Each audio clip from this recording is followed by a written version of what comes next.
viralnya usia 25 gitu ya, buat teman-teman di sosial media mungkin kayak suatu hal yang menarik.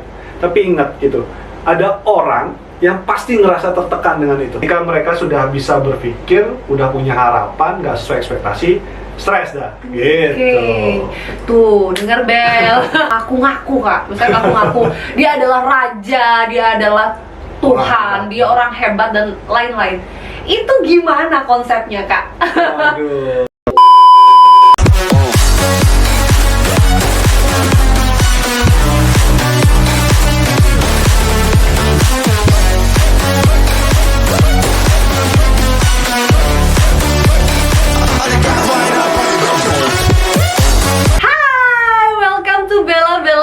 Show berbeda nggak apa-apa, yang penting kamu bahagia, tidak merugikan orang lain, dan pastinya selalu berusaha menjadi lebih baik lagi. Different people, so Bella Octavia di sini. Kita udah merah-merah, mau gongki pakai bukan?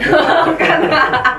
Oke, jadi hari ini Bella Octavia kedatangan seseorang yang luar biasa. Kakak aku di sini, dia seorang psikolog klinis, dan topik yang mau diangkat Bella hari ini tuh cukup berat Kak. Kayak dosanya Bella.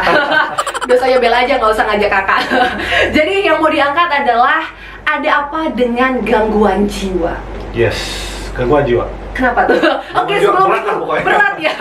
Tapi sebelum itu kakak boleh dong perkenalkan diri kakak. Kakak siapa nih, datang dari mana nih? Pasti banyak yang kepo. Oke, perkenalkan saya Ida Bagus Jendra, psikolog klinis. Saat ini bekerja di rumah sakit yang ada di Provinsi Bali. Dan secara daring, ada juga melalui konsultasi secara online. Itu aja sih, nggak terlalu banyak-banyak. Nggak usah. Nanti kalau misalnya yang pengen tahu lebih lanjut, boleh langsung di WhatsApp nanti ya. Ada jualan di sini ya. Oke Kak. Nah, sebelum kita ngebahas topik kita yang cukup berat, mungkin teman-teman di sini udah tahu nih gangguan jiwa. Yes. Nah, tapi pengen tahu apa sih sebenarnya secara singkat dan padat gangguan jiwa itu apa sih Kak? Apakah orang yang dalam artian, kalau dalam Bella yang umum nih, gangguan jiwa itu adalah orang gila gitu. Atau seperti apa sih Kak? Mungkin bisa dijelasin? Oke, ini kan mungkin kayak apa ya? Kayak semua orang mengira bahwa orang gangguan jiwa itu udah pasti gila. Gila ini kayak kalau Bella sendiri bilangnya gila itu kayak gimana sih artinya? Gila nggak waras. Nggak waras, artinya kayak orangnya kayak gimana tuh kira-kira? Linglung, bingung ngomong, pokoknya ya aneh gitu. Aneh gitu ya.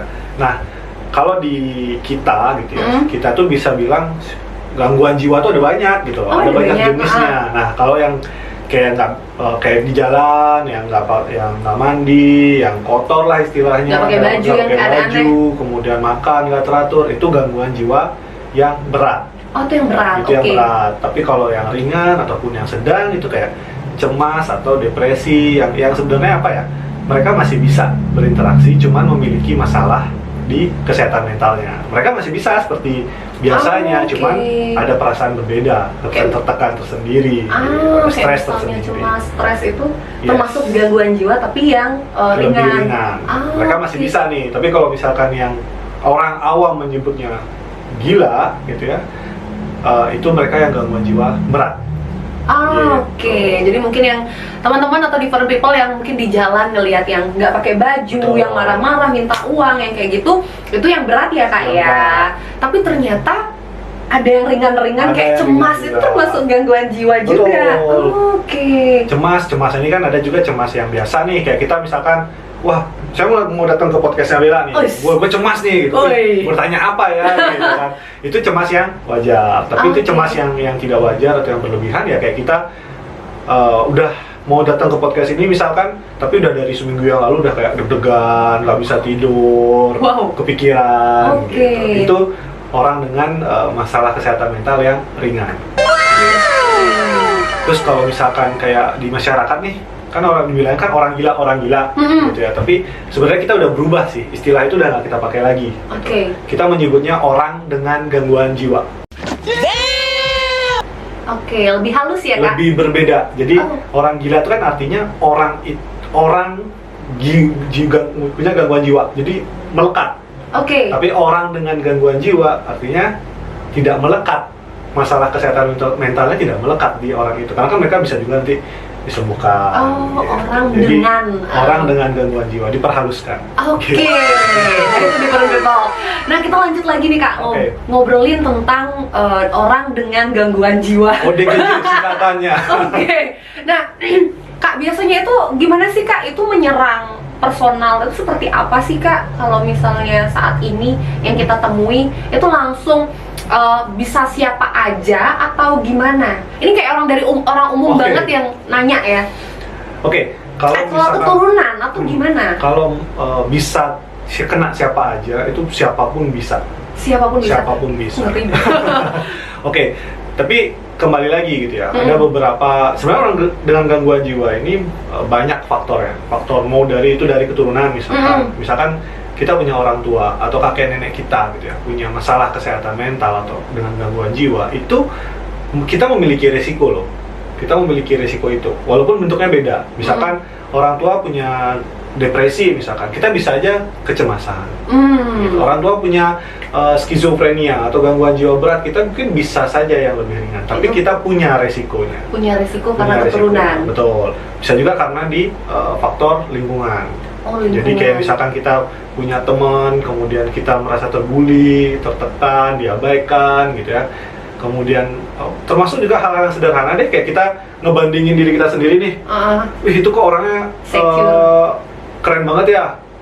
Aku enggak, hidupnya dia kok enak banget ya, hidupku enggak gitu. Atau misalkan masalah perceraian, masalah perselingkuhan, kemudian pemerkosaan yang seperti itu juga pengalaman traumatis yang berat banget gitu kan.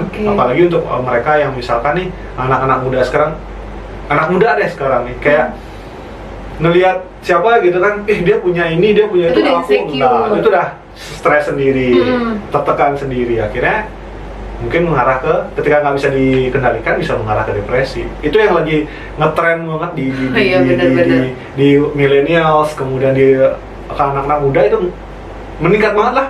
Karena emang berarti dari personalnya sendiri nggak bisa mengendalikan Kak, atau gimana tuh Kak? Nah, itu balik lagi nih ke pola asuh misalkan nih.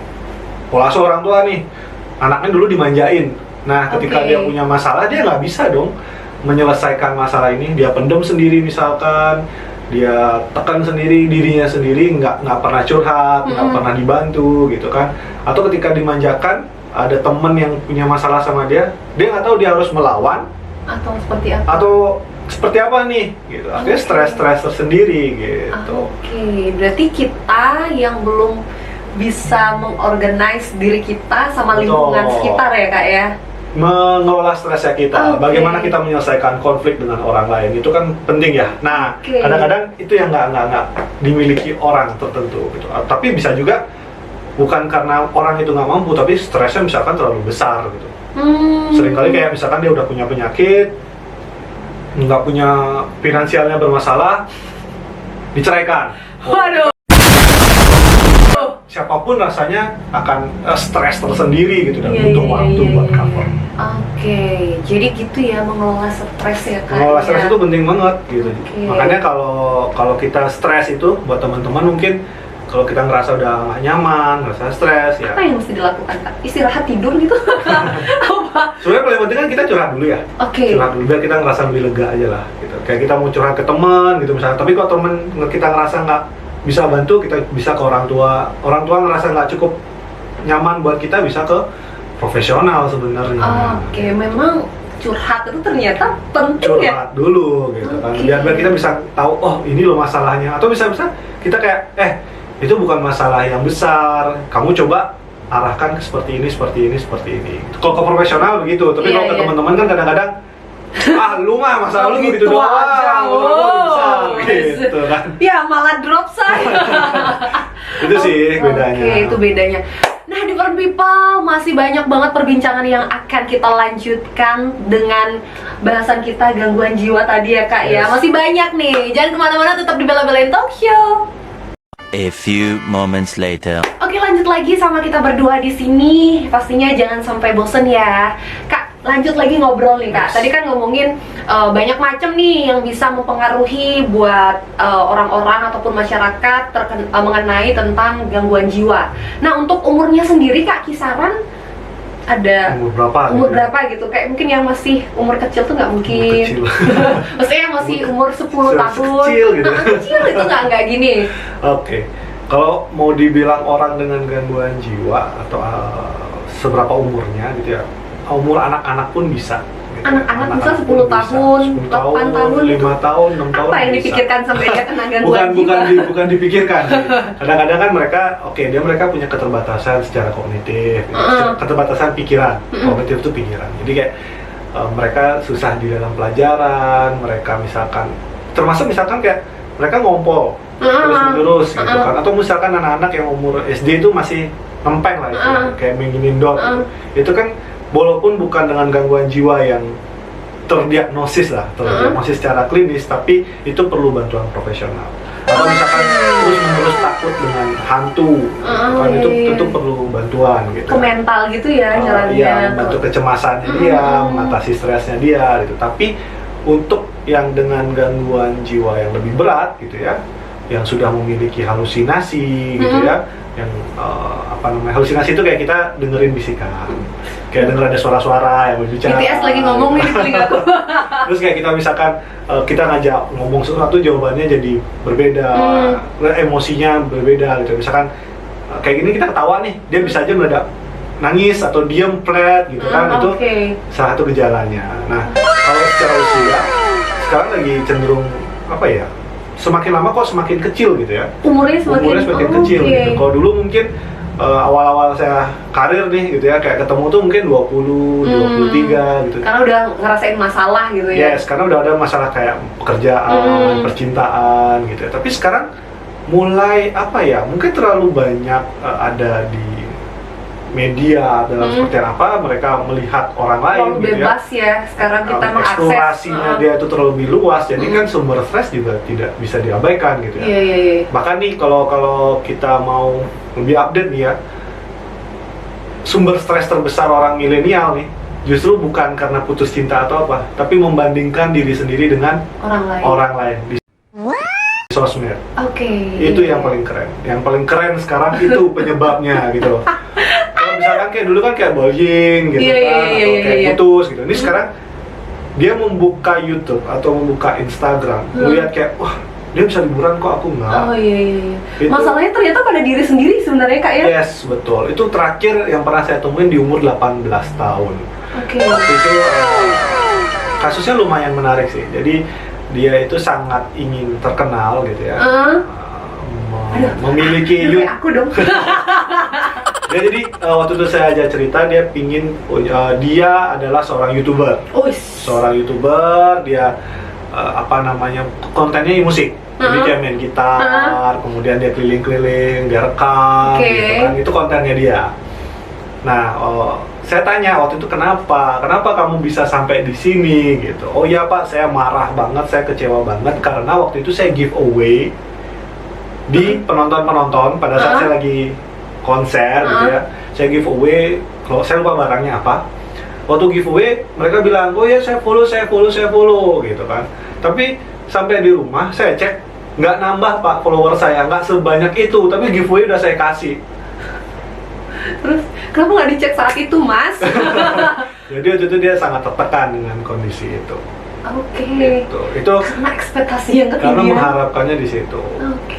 18 tahun udah 18 tahun. Jadi siapapun bisa ya Kak ya? Siapapun bisa. Gimana? Sebenarnya kan kayak yang tidak, ketika mereka sudah bisa berpikir, udah punya harapan, nggak sesuai ekspektasi, stres dah, gitu. Tuh, dengar Bel. Aku lagi ngaca diriku sendiri nih. Kak, lanjut lagi. Jadi semua usia itu pasti bisa ya Kak ya? Pasti bisa. Nah lanjutnya, aku penasaran dengan pasien ataupun kasus-kasus yang Kakak temui, dari ringan hingga berat Kak. Mungkin yang ringan tuh kayak apa kasusnya, dan terberat nih? Yang tadi itu salah satu terberat yang saya temuin di Surabaya. Jadi waktu itu saya tanganin itu karena waktu itu masih kuliah ya, jadi nggak terlalu intens. Nah, kemudian misalkan nih yang ringan mungkin kayak konflik-konflik ya, kayak saya putus nih saya harus apa, saya bisa move on-nya dengan cara apa gitu. Tapi satu kantor gitu misalkan. Oke, pindah kantornya. Saya selingkuh nih, saya ingin berhenti selingkuh, saya harus apa gitu. Mungkin yang relatif ringan seperti itu. Atau misalkan kayak cemas dengan jarum suntik, atau misalkan mulai agak naik sedengan gitu, misalkan kayak berkendara nih, lagi naik motor, kayak jangan-jangan gue mau ditabrak nih. Jangan kecelakaan nih, jangan-jangan begini nih gitu. Atau misalkan kayak mau pergi dari rumah, berkali-kali ngeliatin kompor. Jadi kayak kompor udah mati belum ya? Pintu udah kunci belum ya? Tapi itu wajar kan sih Kak? Wajar ketika itu misalkan kita lihat nih, kita lihat, udah mati kok, yaudah berangkat gitu. Cuman menjadi tidak wajar, misalkan nih udah kita lihat berkali-kali, masih kita liatin lagi bolak-balik sampai nggak jadi berangkat atau jadi terlambat. Nah itu udah ada gejala. Wah, aku takut ya. Aku biasanya kayak kunci rumah tuh kayak udah kunci belum ya, aku kayak lupa gitu. Iya, tapi kalau misalkan sekali, 2 kali kita perlu cek, ya itu kebutuhan kita untuk ngerasa lebih aman kan. Oke. Nah, kalau misalkan udah sampai terlambat nih, udah sampai 30 menit ditungguin si kompor itu. Gitu. Nah itu udah coba bantu ke profesional. Nice. Oke, ternyata tuh ibu-ibu tuh Gitu. yang sering liatin kompor mau meleduk itu ternyata ada gejala tuh. Kalau udah diliatin terus udah dimatiin, ada kecemasan tersendiri. Kalau yang berat berarti tadi itu ya Kak ya? Salah satu yang berat itu di awal-awal karir sih sebenarnya. Kalau sekarang ini Kak? Kalau sekarang ini mungkin lebih ke apa ya?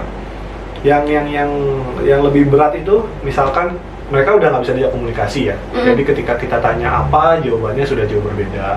Ekspresi emosi yang datar, kemudian kita misalkan ketawa gitu, dia diam aja gitu. Mata itu udah sorotan mata itu udah nggak ada, kosong gitu. Menghindari gitu, itu udah ciri-ciri gangguan jiwa berat.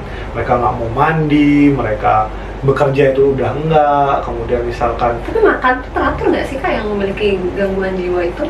Rasa lapar dengan seks masih ada.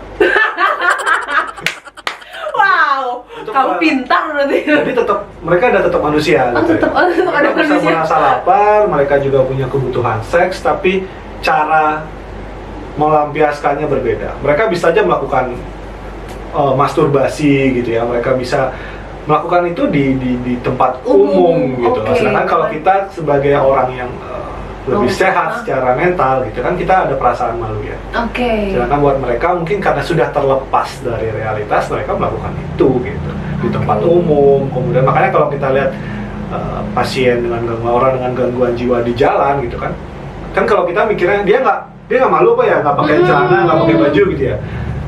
Mereka udah lepas dari norma-norma itu, mereka sudah lepas. Ketika dalam kondisi berat mereka seperti itu. Yang berat ya Kak ya. Bahkan mereka sendiri mungkin tidak tahu mereka ada di mana, mereka sedang apa. Gitu. Udah bebas dan lepas pikirannya pagi, ya. siang, malam pun nggak tahu gitu. Kadang-kadang kalau kita tanya nama nggak bisa jawab, tempat tanggal lahir nggak bisa jawab. Gitu. Kalau udah benar-benar berat ya. Udah, iya. Mereka sudah secara pikiran udah nggak realitas lah. Realitas. Nah, lanjut lagi Kak. Sisi pandang Kakak melihat mereka yang seperti itu gimana Kak? Jangan dijawab dulu di Foreign People karena semakin kesini tuh semakin kepo ya. Gimana ya kita yang maksudnya yang normal melihat yang seperti itu kan agak-agak gimana gitu ya. Tapi tahan dulu tetap ya di Bela-Belain Talk Show. 2000 years later. Lanjut lagi sama kita berdua, semakin seru perbincangan kita ya Kak ya. Nah sekarang ngebahas sisi pandang Kakak melihat yang udah berat-berat itu. Mulai yang seru-seru nih. Ini yang seru-seru nih. Gimana tuh Kak? Kadang nggak usah gitu Kak. Kayak misalnya ngeliatin, sorry nih Bella yang misalnya orang umum ngeliatin orang yang nggak pakai baju, misalnya di jalan atau apa kita belanja, dia minta uang ketemu gitu, kita udah worry banget, udah takut dan aduh gimana nih kasih aja deh kan gitu ya. Terus Kakak yang akhirnya menemui mereka setiap hari dan itu udah menjadi makanan Kakak sehari-hari kayak gitu. Oke, itu kita mungkin karena kita tahu paham ilmunya, kita paham bagaimana harus membantu mereka, mengatasi mereka. Kita mungkin nggak perlu terlalu bereaksi emosional ya.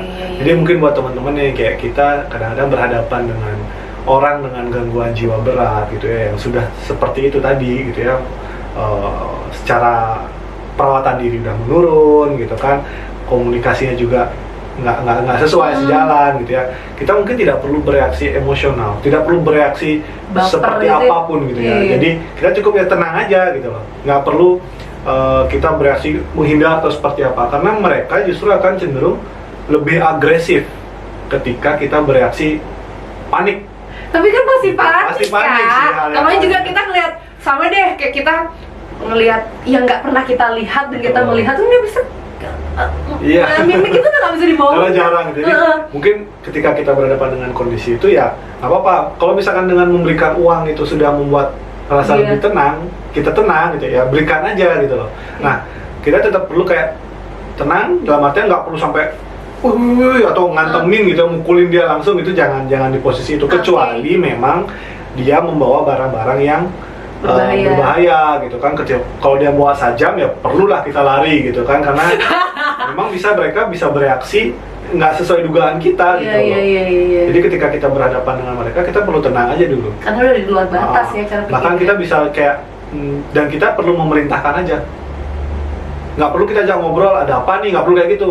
Nggak boleh gitu. Itu cukup, udah selesai. Emang tapi kan dia nggak paham nggak? Maksudnya dia tidak. Mereka kan cukup paham gerakan nonverbal. Cukup di situ. Masa ya kan? Iya, mereka kan lebih bisa paham di situ. Gitu. Jadi ya dia nggak perlu terlalu panik lah. Gimana ya? Gitu. Mungkin karena jawabannya adalah bisa karena terbiasa kak Karena ya. terbiasa mungkin ya. Aduh kak. Nah, saking terbiasanya nih kak sama teman-teman ataupun orang-orang yang memiliki gangguan kejiwaan, ini nih sekarang ini semakin naik nih kak. Naik maksudnya orang-orang yang ngaku-ngaku kak. Misalnya ngaku-ngaku dia adalah raja, dia adalah Tuhan, dia orang hebat dan lain-lain. Itu gimana konsepnya kak? Aduh, ini lagi banyak kayaknya nih. Iya lagi banyak tuh konsepnya gimana kak? Oke. Ketika seseorang meyakini sesuatu hal yang secara nyata itu nggak ada penjelasannya, itu salah satu gangguan jiwa. Salah satu gejala gangguan jiwa. Gejalanya, termasuk, oke. gitu ya. Kita meyakini, misalkan kita melihat ada orang gitu ya, saya ini adalah raja loh, saya ini adalah Tuhan, saya ini adalah penemu mesin apa gitu kan. Tapi secara nyata mereka ya keluar dari mereka mungkin tidak ada keturunan itu, atau mereka tidak dari kebudayaan itu, atau mereka mungkin secara pendidikan atau secara pengalaman kerja tidak ada di bagian itu. Jadi itu kayak loh, kan nggak ada bukti, tapi dia sangat meyakini itu. Kenapa dia itu, percaya Kak? itu. Karena emang sendirinya tumbuh dan timbul, atau gimana kak sampai dia ngaku-ngaku aku tuh raja keturunan ini apa dan lain-lain, itu gimana? Itu berkaitan dengan gangguan jiwanya sendiri. Oke. Itu gejalanya. Jadi ketika mereka memiliki gangguan jiwa, mereka kan udah terlepas dari yang namanya realitas. Ketika dia misalkan merasa oke, aku nih orang besar loh, itu tuh mereka mereka nggak akan pikirin kita percaya atau tidak. Mereka meyakini saja hal itu. Mereka yakin aja bahwa mereka itu adalah raja, mereka adalah Tuhan. Gitu. Walaupun kalau misalkan nih, kalau saya berhadapan dengan kondisi pasien demikian gitu kan, saya ini Tuhan. Oh ya udah, kalau kamu Tuhan, coba matiin pohon itu. Tuhan kan bisa, nggak bisa gitu. Jadi kan kayak, nah walaupun kita sudah begitu kan gitu ya, walaupun kita sudah tantang, istilah kita kan konfront ya, istilah kita kan konfront, tidak bisa, tetap mereka akan meyakini saya adalah Tuhan. Itu adalah secara kognitif atau pikiran sulit untuk diubah. Gitu. Oh my god! Wow! Mereka udah yakin. Mereka diyakini itu, kecuali nanti ada bantuan gitu ya dari psikiater, dari psikolog untuk melakukan terapi, baru akan bisa lebih dikendalikan keyakinan itu. Kendalikan keyakinannya bu ya, yakin banget kayaknya. Nah kak, tapi mereka itu sebenarnya pengen, tapi nggak, walaupun teman-teman ataupun orang-orang sekelilingnya tidak mengakui itu, nggak apa-apa kak, yang penting dia yakin aja gitu. Nggak apa-apa, ini kalau misalkan kita diamkan, berkembang gitu ya, bisa aja berkembang pada kondisi-kondisi yang lebih serius gitu loh. Oke, jadi maksudnya orang-orang sekitar juga jadi percaya dan meyakini juga. Terganggu. Oke, terganggu. terganggu gitu ya, terganggu dengan kondisi-kondisi itu gitu kan. Karena misalkan nih saya adalah Tuhan gitu ya. Iya. Dalam konseling bisa aja mereka dia tidak mau meyakini atau tidak mau menerima masukan dari profesional. Oke. Karena dia udah benar-benar yakin Karena udah Tuhan. Kamu orang biasa, nggak usah banyak omong, bisa begitu jawabannya. Oke, udah ada Sudah gejala. seperti itu salah satu gejalanya gitu kan. Kenapa sih bisa pada kondisi itu gitu kan, terlalu banyak ada faktor gitu kan yang bisa mempengaruhi. Mungkin kembali lagi kayak tadi tuh, mereka punya faktor genetis, keturunannya. Atau mungkin mereka pernah mengalami bullying. Jadi kayak dianggap bahwa kamu nggak bisa apa-apa, kamu nggak guna, kamu ini. Nah, ada konsep mereka berasa Tuhan itu hebat. Nah, saya adalah Tuhan. Itu yang tumbuh. Keyakinan-keyakinan yang tidak sesuai dengan realitasnya. Jadi kalau kita sekarang mungkin di media gitu ya, kita sering melihat kayak saya adalah keturunan raja, saya adalah Tuhan, saya adalah mungkin kepala negara, saya adalah jenderal gitu ya, tanpa ada bukti yang nyata. Bisa jadi itu adalah gejala gangguan mental. Jadi kamu jangan main percaya aja. Itu sering saya temuin tuh. Kayak ngaku-ngaku gitu ya Kak ya. Betul. Bukan ngaku lagi, aku udah yakin aku ini adalah. Tapi kalau memang ada riwayatnya gitu ya, bisa dijelaskan gitu ya, datanya ada, bisa kita konkret lah dia ya. Bisa kita yakini gitu ya. Ada benang merah di sana gitu kan. Kita bisa cross check gitu. Tapi ketika tidak ada sama sekali, misalkan mengaku sebagai Tuhan, ya gimana, dia juga bisa mati gitu kan istilahnya. Jadi sebenarnya itu bukan, kalau mungkin orang yang nggak tahu bukan berpikir dia cuma pansos. Enggak ya Kak ya, kalau misalnya memang benar-benar dia meyakini 100%, itu malah ada gejala gangguan kejiwaan. Betul. Bukan hanya sekedar pansos yang pengen cari perhatian aja. Betul. Jadi nggak semuanya demikian gitu ya. Tidak semuanya gangguan gitu. Tapi kalau misalkan mereka punya bukti gitu ya, mereka ada data gitu yang mereka bisa tunjukkan gitu, atau budaya yang memang ada seperti itu, ya artinya memang ada. Tapi ketika tidak ada, mau kita yakini seperti apapun, mau kita ubah seperti apapun saat itu, nggak akan berubah apapun. Karena dia sudah yakin. Sudah terpaku di sana. Oke. Semakin menarik obrolan kita di Peran People. Masih banyak pertanyaan yang mau Bella tanyain nih. Tapi tetap tunggu dulu di Bella Bellain Talk Show. A few inches later. Oke, balik lagi sama kita berdua ya Kak ya. Tadi habis ngebahas tentang raja-raja ataupun yang mengaku raja. Tadi sudah kita bahas topiknya tadi. Mungkin banyak banget sekarang ini yang mengaku-ngaku ingin diakui, entah pansos atau apa. Tapi ternyata ada gejala ya, gangguan kejiwaan kalau misalnya memang mereka yang benar-benar meyakini itu ya Kak. Lanjut lagi Kak. Nah, ngomongin tadi banyak banget lah kita ngebahas tentang gangguan kejiwaan yang dari yang ringan, sedang sampai yang berat Kak.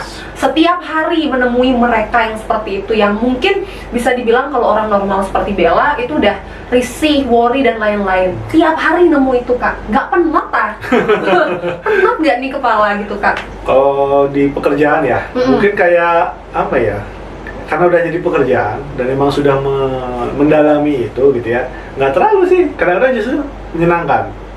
Kalau yang jauh-jauh dulu ya Bel. Kalau yang ringan, yang konsultasi masalah relation itu pasti akan melelahkan ya. Karena kan perlu kita konsentrasi terhadap kasusnya. Kita harus memahami pasien sendiri. Kita harus memahami gimana sih keluarganya. Kemudian kita membuat dua pikiran lah ya seenggaknya ya, menjadi mereka bisa saling memahami. Atau misalkan mereka punya stres tersendiri, kan perlu kita pahamin juga penyebabnya apa, selama ini bagaimana yang dilakukan, terus kita berikan saran. Tapi kalau mungkin orang yang dengan gangguan jiwa berat gitu ya, tidak melelahkan, malah fun, menenangkan gitu ya. Kadang-kadang kenapa saya bilang itu menyenangkan gitu ya, kadang-kadang kita punya pikiran yang sesuatu hal gitu ya, kita pasti jawabannya ini nih. Dia punya pikiran yang beda dan itu kayak out of the box tapi itu lucu gitu. Jadi kayak misalkan kamu kenapa kesini gitu? Ya sekalian saya jalan-jalan gitu. Saya senang di sini, saya punya teman gitu. Bayangan kita kan ketika seorang itu mengalami gangguan jiwa gitu ya, kemudian mereka di di rumah sakit jiwa gitu kan, entah itu di Surabaya atau di Malang atau di Bali gitu ya. Bayangan kita kan mereka akan merasa tidak nyaman karena mereka jauh dari keluarga, jauh dari kegiatan mereka sehari-hari. Harusnya sedih ya Kak ya? Sedih gitu. Tapi kadang-kadang mereka punya jawaban yang kayak buat kita tuh merasa, oh iya, saya di sini lebih nyaman karena saya punya teman, saya ada kegiatan. Kalau di rumah, sesamanya. Yes, kalau di rumah saya tidak melakukan apapun. Oke, diam. Jadi kalau di rumah sakit tuh kan dimanapun di rumah sakit jiwa gitu ya, secara peraturan kan memang mereka punya rehab. Jadi mereka punya kegiatan nih. Kita kasih kegiatan, bekal kegiatan yang mereka skill untuk mereka nanti keluar punya kegiatan. Nah, itu kan di rumah mereka enggak, bahkan cenderung diabaikan. Makanya mereka bisa lebih nyaman di rumah sakit gitu. Itu yang menjadi perasaan kepuasan tersendiri sebagai psikolog, wah bisa bantuin dia nih. Gitu. Kalau yang ringan atau mungkin yang sedang gitu ya, masalah konflik hubungan atau stres tersendiri karena putus cinta atau kayak apa. konseling gitu ya Kak ya? Konseling itu justru yang menyenangkan adalah ketika mereka thank you ya Pak udah bantuin gitu, chat, misalnya follow up, thank you ya saya udah ngerasa lebih senang gitu. Itu udah jadi tenaga tersendiri gitu loh buat kita, kayak wah gila bermanfaat nih gitu. Jadi nggak penat ya, karena udah mencintai pekerjaannya. Sudah ada di sana mungkin. Tapi nggak, maksudnya kayak mungkin ya, karena aku juga bukan di bidang itu ya Kak ya, jadi kayak ngeliatnya ini psikolog klinis dengan gangguan jiwa, apakah ini nggak merepet-repet gitu loh? Apa namanya, Bapak kayak ini ya? Nggak ikut kena gangguan jiwa malah apa? Alah, lupa. Kayak kita bisa tertular nggak ya? Iya, tertular gitu kan. Kayak karena kayak misalnya kita di tempat yang toksik, kita terus di sana, lama-lama kita akan menjadi seperti itu. Memang yang paling penting gitu ya untuk mungkin ada yang tertarik juga nih sebagai psikolog gitu ya, tenaga kesehatan. Kita penting untuk bisa membatasi gitu. Oh, ada orang curhat gitu. Kita nggak perlu menganggap diri kita, oh kita harus bantu, kita harus bisa selesaikan masalah mereka gitu. Kalau orang awam kan mungkin seperti itu ya. Jadi kayak mau bantu teman kita, mau bantu nih gitu. Kalau kami gitu ya, kita punya prinsip bahwa oh kita tuh bukan Superman yang bisa merubah orang. Kita bukan orang super yang bisa merubah pikiran orang, merubah pikiran perilaku orang gitu. Jadi nggak perlu kita membebani itu gitu. Ketika dia memang tidak bisa lebih baik, ya itu karena saya sudah memberikan yang terbaik gitu. Berhenti di sana aja. Kayak kita terlalu memaksakan diri ya Kak ya. Seringkali ketika orang curhat itu kan kita gimana nih caranya supaya dia keluar gitu kan. Misalkan kayak gimana nih caranya supaya temen ini putus dari pacarnya yang selingkuh gitu kan. Kita jadi harus gini. Harusnya gini, kamu tuh gini, ngotot. Bahkan kita yang lebih ngotot gitu. Padahal dia kayak ya aku sih nggak apa-apa, diselingkuhin, dipukulin juga nggak apa-apa gitu. Seringkali kan begitu. Cuman kalau kita psikolog gitu ya, kita oh ya udah, kamu coba pertimbangkan, kamu ada masalah kesehatan mental nih nanti kalau terus-terusan seperti ini. Kamu kalau mau usaha aja, tapi sebulan 3 bulan nggak ada perubahan, artinya kamu perlu putus. 3 bulan dia nggak mau putus, silahkan, itu tanggung jawab kamu dengan kesehatan mentalmu. Kita ya sudah, cukup berhenti di sana aja gitu, supaya kita nggak terlalu stres sama si kembali pada gini. Tapi Kak, apa yang menjadikan apa ya pegangan dari Kakak pribadi deh, biar nggak, maksudku kan dalam artian sama seperti yang tadi dibilang, akan tertular dengan setiap hari seperti itu, rutinitas yang ketemu orang yang memiliki gangguan kejiwaan. Mungkin ada beberapa part yang mengasihkan atau menyenangkan, tapi kan mungkin pasti ada beberapa part yang berat. Nah, apa sih pedoman guys, maksudnya yang bikin Kakak kayak ya udah kayak nggak apa-apa gitu. Iya, nggak apa-apa. Sebenarnya gini, gangguan jiwa itu nggak menular, jadi tidak menular sama sekali gitu. Jadi kita mau pepet, kita mau peluk atau mau gimana nggak akan menular. Memang tidak ada gangguan jiwa yang menular. Cuman seringkali begini, ketika kita berhadapan dengan mereka gitu ya, kadang-kadang kan capek. Nah, capek ini kan buat kita stres gitu. Stres ini ya bisa masalah juga ke kesehatan mental psikolog, psikiater atau dokter gitu ya. Kadang-kadang memang ada di poin itu. Nah, kita mungkin kembali lagi ya, ketika kita berhadapan dengan mereka, kita harus menggunakan diri kita sebagai seorang psikolog nih. Oke, kita harus membantu mereka. Tapi ketika kita keluar gitu ya, keluar dari lingkungan itu, kita harus sebagai personal kita, jadi diri sendiri aja. Oke, gua mau menikmati nih, mau ngapain nih gitu. mau me time nih gitu. Kalau aku sendiri gitu ya, ketika habis konsul gitu, sehari 1-2 konsul gitu, kan capek. Kebayang kasusnya mereka gimana seperti itu ya. Gremet ya hidupnya pokoknya mereka. selesai konsul gitu ya, makan, Istirahat. pengen yang seneng gitu kan, duduk ke coffee shop gitu, udah. Oke. Untuk melihara kesehatan mental kita juga gitu. Karena Oke, pasti akan Kakak. lelah juga. Kakak berarti ada cara tersendiri Ada cara untuk tersendiri. memelihara Masing-masing kesehatan kan masih mental. berbeda. Yes. Oke, itulah pedoman yang dipegang ya. Maksudnya Betul. memang kita harus tahu apa yang kita mau gitu ya, Kak Ya, ya. batasan kita tahu apa yang bisa kita lakuin untuk merasa lebih nyaman lagi gitu. Iya. Lanjut lagi, Kak. Terakhir nih, pesan atau mungkin tips buat yang nonton Different People di luar sana, apa nih Kak mau disampaikan, Kak? Oke. Ini kan mungkin umurnya masih di 30-25 ke bawah gitu ya. Iya. Sebenarnya penting buat kita itu sadar sama diri kita sendiri. Sadar. Sadar sama diri kita sendiri bahwa ini kan kayak kemarin nih yang 25 kamu udah Punya apa aja? punya apa aja gitu kan. Oke. Nah, balik lagi nih kayak tadi saya bilang.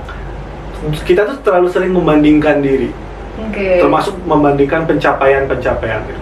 Viralnya usia 25 gitu ya, buat teman-teman di sosial media mungkin kayak suatu hal yang menarik. Tapi ingat gitu, ada orang yang pasti ngerasa tertekan dengan itu. Iya. Ya, aku 25 belum dapat apa-apa, 25 masih pekerjaan belum dapat, 25 masih seperti Goyah lah. ini, masih goyah gitu. Krisis psikologisnya masih ada. Nah, ketika kita merasa di posisi itu, ingat kita nggak perlu membandingkan diri. Prinsipnya adalah nggak perlu bandingin diri kita sama orang lain. Bandingin diri kita sendiri sama diri kita yang kemarin. Wes, bener tuh Kak. Kalau emang kita udah berproses dari 2 tahun yang lalu gitu ya, bahwa 2 tahun yang lalu kita masih kuliah nih, 2 tahun sekarang kita udah Lulus kerja, misalnya, udah kerja. lulus, udah kerja gitu, udah berproses, nggak perlu bandingin sama orang yang udah punya usaha bla bla bla bla. gitu. Startingnya Nggak perlu. beda-beda ya Kak ya. Betul. Dan kalau kita udah ngerasa, oh aku udah punya proses nih 2 tahun yang lalu, udah berhenti di sana aja.